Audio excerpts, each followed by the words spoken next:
En rouge, clic gauche de la souris. En bleu, clic droit de la souris.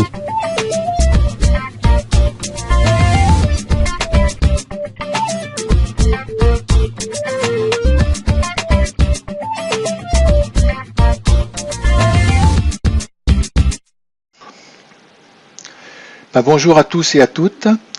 Je voudrais vous parler du nouveau Lightroom classique qui est sorti cet automne. Vous avez sans doute tous entendu parler de ce nouveau Lightroom. Alors, qu'y a-t-il de nouveau dans ce Lightroom? Question travail sur les photos, il n'y a rien de nouveau. Lightroom nous propose simplement un hébergement dans son cloud, c'est-à-dire son nuage, où nous pourrons stocker nos photos. En plus, Lightroom maintenant retire toutes les mises à jour qui sont en CD, donc le Lightroom classique n'existera pas en CD, mais existera qu'en formule d'abonnement. Pour ceci, j'ai été sur le site de Lightroom. Et là, vous voyez, vous découvrez le site de Lightroom où il vous propose différentes sortes d'abonnements. Vous pouvez choisir le Creative Cloud pour la photo, où vous avez différentes formules avec 20 Go. C'est les 20 Go que vous propose Adobe en stockage dans son cloud. Donc voici les différents prix. Ça vous coûtera presque 12 € par mois pour avoir une formule pour la photo. Une seule application, ça vous coûtera 23,99 €. Et je vous laisse regarder les autres formules qu'il y a. Et vous avez aussi l'adresse pour aller vous-même sur le site de Lightroom. Je trouve que maintenant, Lightroom nous prend de plus en plus pour les vaches à lait. Il est vrai qu'au départ, le Lightroom 3, le Lightroom 4, le Lightroom 5 était un logiciel qui était très bien pour les photographes, mais à fur et à mesure de ces mises à jour, Lightroom s'est écarté et nous a proposé différentes extensions qui avaient plus ou moins rapport avec la photographie. Alors il faut reconnaître que tous les photographes qui ont mis du temps à déjà classer leurs photos et tout ça vont se poser des questions. Soit ils vont être obligés de travailler avec des Lightroom 3, Lightroom 4 ou Lightroom 5 qui vont être des logiciels qui ne vont plus avoir de mise à jour et qui vont être automatiquement craqués parce que maintenant Lightroom marche que en formule d'abonnement.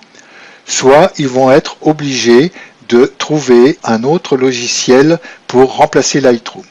C'est justement là-dessus que je viens vous parler, c'est de Darktable. Alors Darktable est un logiciel qui ressemble à Lightroom comme deux gouttes d'eau, mais qui tournait sur Linux et sur Apple. Depuis un mois, le logiciel tourne sur Windows.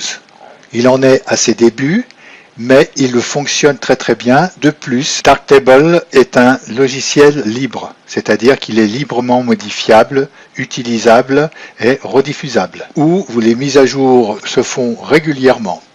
Alors, je viens vous parler de ce logiciel Darktable parce que c'est vraiment le remplaçant de Lightroom. Et je l'ai installé pour vous montrer que l'interface ne diffère pas beaucoup de Lightroom. Donc ici, je suis sur Lightroom et je vais cliquer pour aller sur Darktable. Voici Darktable. Donc on vous dira que le logiciel tourne plus ou moins bien, il va tourner mieux sur Windows 10. C'est totalement faux, je l'ai testé. Il y a encore quelques petits bugs, mais qui vont se corriger.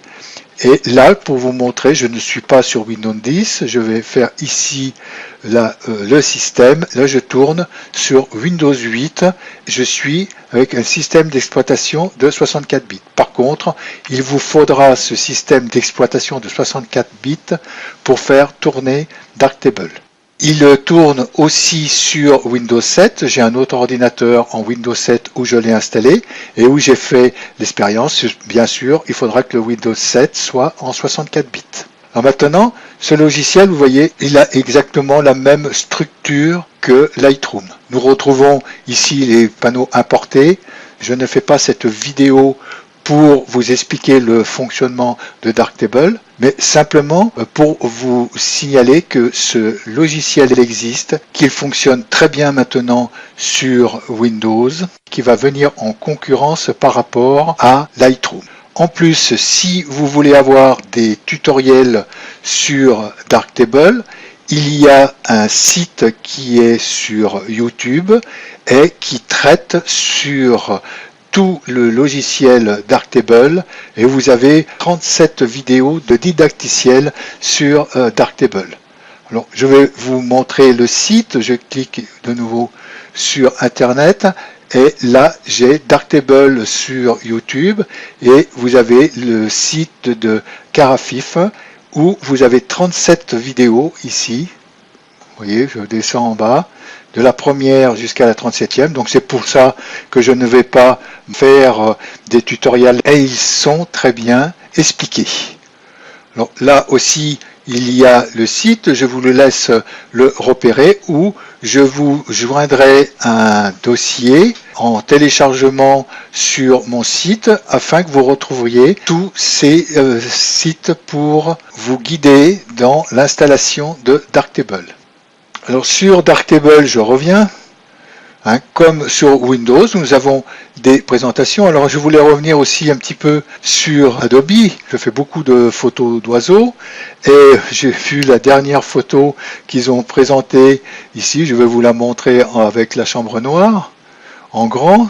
Ce n'est pas moi, je ne l'ai pas truqué. C'est peut-être, si vous avez bu de la publicité d'Adobe, vous avez dû recevoir ces flamants roses. Je connais aussi le flamant rose juvénile, mais il n'est pas du tout comme ça, et je pense que là vraiment ils ont un peu trop triché sur la photo pour présenter votre travail très simplement. Bon, j'ai des flamants roses, là je vais vous montrer, pour que je vous mens pas. Voilà, tous les flamants roses, j'en photographie assez souvent, et voilà un flamant rose. Bon, il n'a pas du tout le cou rouge comme ça. Par contre, dans les flamants roses, il y a le flamant rose juvénile qu'on appelle. Bon, tous les ornithos doivent le connaître, où je dois l'avoir un petit peu plus bas. Le voilà, le juvénile. Là, c'est un jeune juvénile. Je vais cliquer sur une photo. Vous voyez qu'il n'est pas du tout aussi rose que l'a présenté Adobe. Donc l'exagération de ces présentations aussi me touche parce que je deviens ornithologue à force de photographier des oiseaux et quand je vois les présentations que nous fait Adobe sur cette présentation de travail, interpelle. Ceci dit, je vais retourner dans la table lumineuse. Vous voyez, il fonctionne, c'est un logiciel qui fonctionne exactement comme Lightroom. Je vous laisserai regarder les tutoriels sur YouTube. Maintenant, je voulais vous dire pour télécharger Darktable, je vais retourner ici sur Internet et vous avez là le lien pour aller télécharger Darktable. Pour l'instant, vous avez ce lien-là qui est, vous voyez, ils disent en 64 bits pour Windows. Vous ne pourrez pas en 32 bits vous oublier de travailler avec Darktable. Mais vous ne cliquez pas sur ce lien-là, vous cliquez sur ce lien ici, parce que là, ce lien-là sera constamment mis à jour. Là, la dernière mise à jour, c'est de 2017-11, et si vous lisez tout ce qui est mentionné ici, vous allez voir qu'il y a un tas de communautés qui s'est installée autour de Darktable, et chaque fois que quelqu'un rencontre un bug ou quoi que ce soit, le signale, et les mises à jour viennent s'ajouter pour supprimer les différents bugs qui risquent encore d'y avoir. De mon côté, j'ai testé Darktable sur ce Windows 8 et sur Windows 7, je n'ai pas trouvé encore de bug. Il prend aussi les RAW, il prend les JPEG, il prend tous les formats de photos que vous avez. Alors avec ce logiciel Darktable, vous allez pouvoir retoucher aussi avec le développement, comme sur Lightroom. Et c'est exactement le même logiciel que Lightroom. Vous allez avoir les mots-clés. Quand vous retrouvez ici l'interface, on a l'impression même d'ailleurs d'être sur un Lightroom qui a été un petit peu transformé, mais avec les mêmes composants. Bien sûr, vous ne pourrez pas faire des grosses retouches comme avec Photoshop. Alors maintenant, il va nous rester Photoshop. De mon côté, j'ai toujours sur un ancien ordinateur Photoshop CS6. Et lorsque j'aurai fini mon abonnement maintenant avec Adobe, eh ben, je tournerai avec le Photoshop CS6 qui n'est plus mis à jour, qui n'est pas craqué, mais que j'avais sur CD et que je réinstallerai. Alors vous, si vous avez des vieux Photoshop et des vieux Lightroom, gardez les CD et continuez à travailler avec vos anciens Lightroom, mais ne passez qu'au Lightroom classique que si vous voulez vous abonner au service d'Adobe et de mettre vos photos sur le cloud. Pour ce qui est de l'installation de Darktable, lorsque vous avez fini de télécharger le fichier dans l'adresse que je vous ai donnée tout à l'heure, vous allez dans votre dossier téléchargement et vous allez retrouver ce fichier qui se présente comme ceci. Alors maintenant, Darktable s'installe comme tout autre logiciel. Avant, c'était un peu compliqué de l'installation, mais là, il s'installe très bien sur Windows 8 et Windows 7.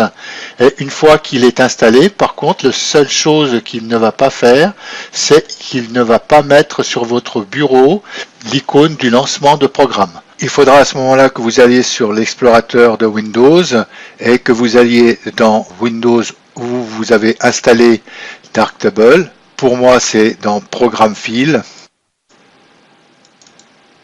Et dans Programme File, vous avez ici Darktable. Vous cliquez dessus et dans le dossier bin, vous avez le dossier qui se lance, Application.